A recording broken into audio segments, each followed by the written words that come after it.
No, napakasaya po nila at napakasarap po nilang pagmasdan. Di ko ma-explain yung nararamdaman ko. Nakikita ko, masaya sila sa isa't isa. Yung tipong, yes, happy ako. Kasi nga, nag-e-enjoy po sila. Nag-e-enjoy silang dalawa. Kita po natin. No, na pumunta po sila sa isang concert. At kita po natin, no, grabe po yung ni Kalingap Eds, abot tenga nakasama si Beyonce. Ito yung sinasabi na sasamahan kita kahit saan mo gusto. Although di naman po sa sinasabing mag-a-adjust ako. Yes, may mga puntong ganun, mag-a-adjust ako. Sasamahan kita kung saan ka masaya. Yung tipong ganun.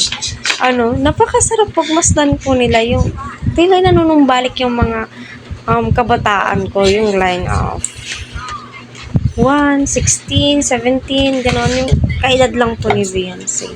Kasi nga, sabi nila, enjoy the moment habang bata pa tayo. Kasi kapag tayo ay nagkaroon na ng pamilya, di na po natin magagawa yung mga nagagawa ng mga kabataan ngayon, di ba? So, patuloy po natin suportahan si Kalingap Rab, Kuya Val, no? Kalingap Eds, Dr. Love, huwag po natin skip ang kanilang ads. Sa ginagawa po ng EDSI through BTS, ay malaking bagay po ito as a supporters ng EDSI. Kasi as of now, sila Kalingap Rab ay nasa Bangkok, nagbabakasyon, di ba? So, pasalamat po tayo sa mga nagbibigay ng mga infos, yung mga nangyayari sa EDSI. Alam nyo, itong pagpunta nila sa concert, malaking bagay po ito as viewers and supporters, di ba?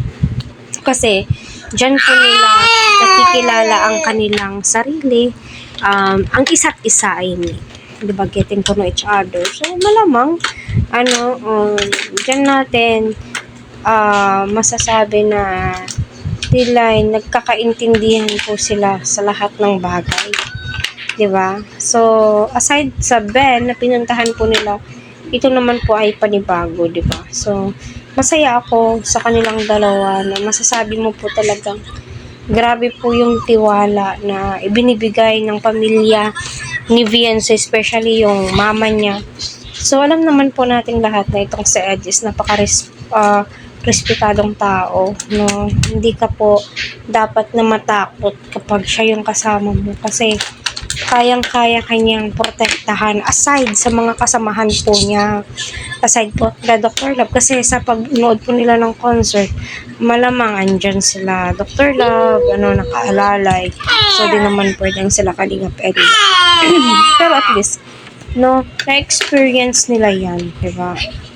Napakaswerte po talaga ni Beyonce sa lahat, na dahil andyan si Kalingap Edu, na sinusuportahan siya sa lahat ng bagay, sa lahat ng gusto niya, and especially si Edu, na andyan si Beyonce para sa kanya, di ba?